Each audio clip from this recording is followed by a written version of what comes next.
Salam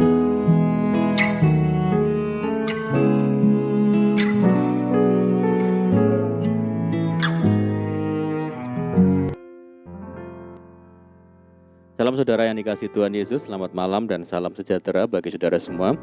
Saya menyapa bagi saudara yang ada di Indonesia, dari Sabang sampai Merauke, baik yang di kota maupun yang ada di desa.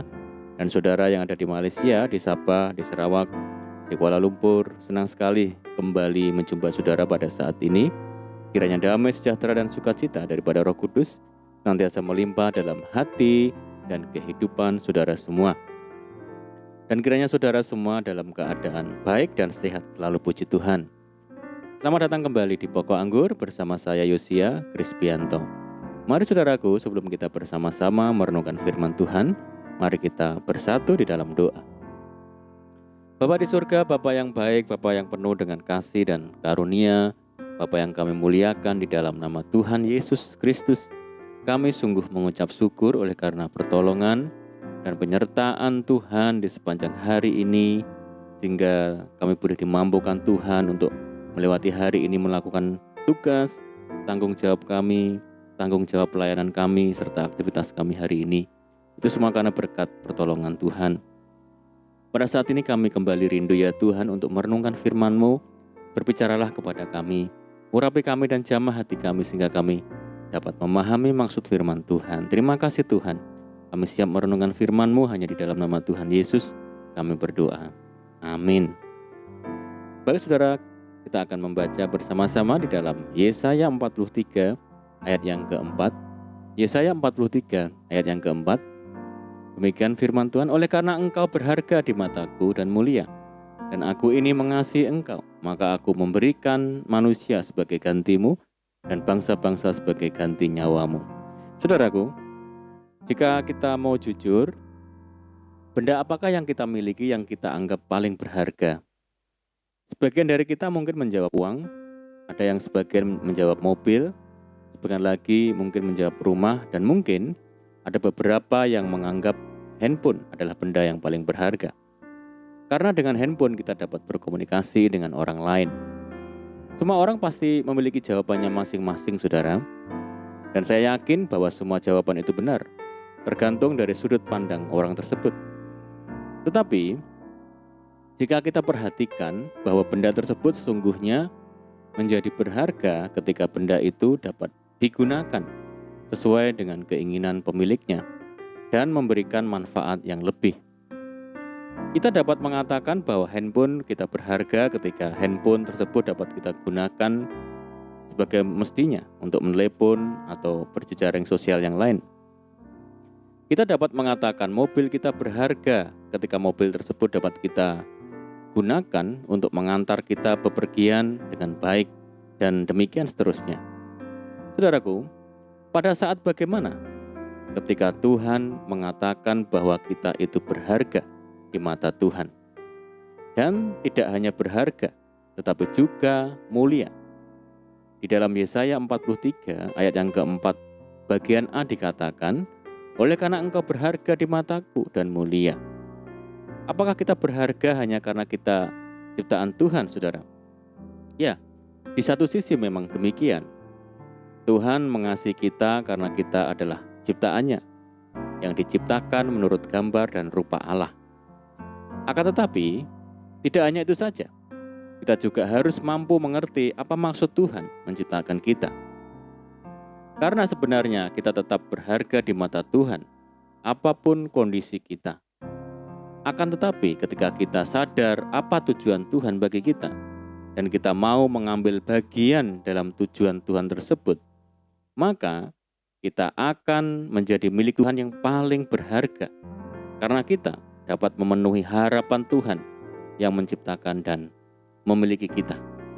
Saudaraku, apa tujuan Tuhan menciptakan kita? Salah satunya adalah untuk memuliakan Tuhan. Semua apa yang Tuhan ciptakan adalah untuk memuliakan Tuhan. Tuhan menciptakan bumi, Tuhan menciptakan benda-benda penerang, tumbuhan, dan hewan adalah agar mereka menceritakan kemuliaan Tuhan. Terlebih manusia yang Tuhan ciptakan menurut gambar dan rupanya.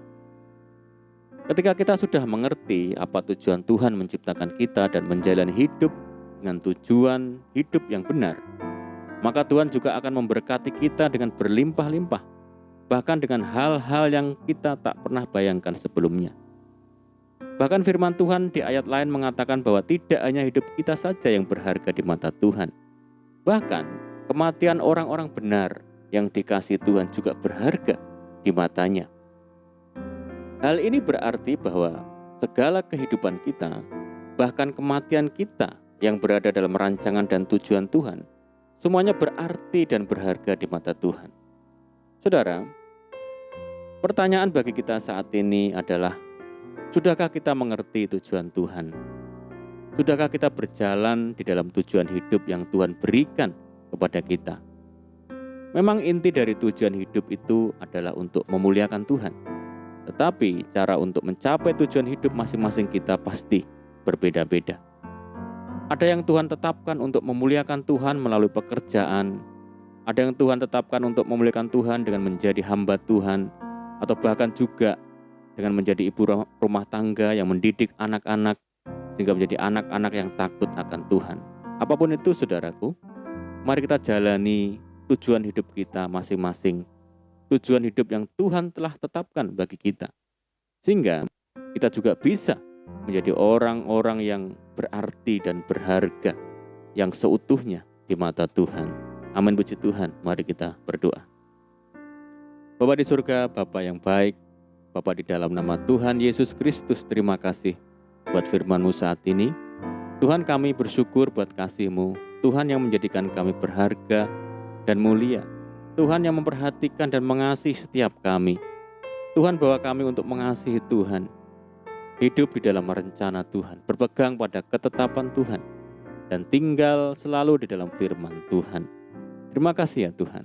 Dan saat ini kami berdoa bagi saudara kami semua yang setia mendengar program ini, yang di Indonesia, dari Sabang sampai Merauke, yang di Malaysia dan dimanapun saudara kami berada. Tuhan Yesus yang memperhitungkan kesetiaan mereka dengan berkat ilahi. Kami berdoa bagi mereka yang saat ini sakit, Tuhan sembuhkan di dalam nama Tuhan Yesus. Yang hidup di dalam kesulitan, persoalan, pergumulan, mari Tuhan tolong mereka, buka jalan, berkati. Tuhan yang pulihkan hidup mereka. Tuhan Yesus memberkati mereka dalam rumah tangga, kehidupan pekerjaan, usaha, bisnis, pendidikan, dan segala sesuatu yang diusahakan dan dikerjakan. Berdoa bagi saudara kami yang saat ini hidup di dalam belenggu dan ikatan dosa. Mari Tuhan, belas kasihan Tuhan menolong hidup mereka, menjangkau hidup mereka, melepaskan mereka Tuhan di dalam nama Tuhan Yesus. Bawa mereka ke hadapan Tuhan.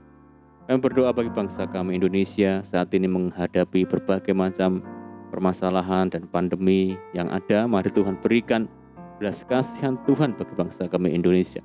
Pulihkan negeri kami ya Tuhan, dan kerinduan kami mohon belas kasih Tuhan. Kiranya pandemi global ini segera berakhir sehingga kami boleh kembali lagi hidup secara normal. Terima kasih Tuhan, ini doa kami. Kami sungguh percaya Tuhan mendengar seruan doa kami. Hanya di dalam nama Tuhan Yesus kami berdoa. Amin. Puji Tuhan, saudaraku, kita sudah berdoa dan saya percaya saat ini kita diberkati melalui firman Tuhan. Dan mari kita tetap semangat di dalam Tuhan. Janganlah kita berputus asa, tetaplah kita berdoa, bersuka cita. Senantiasa sebab di dalam Tuhan Yesus kita sanggup melakukan perkara-perkara besar. Saya ucapkan selamat malam, selamat beristirahat. Doa saya menyertai saudara semua. Tuhan Yesus memberkati. Haleluya.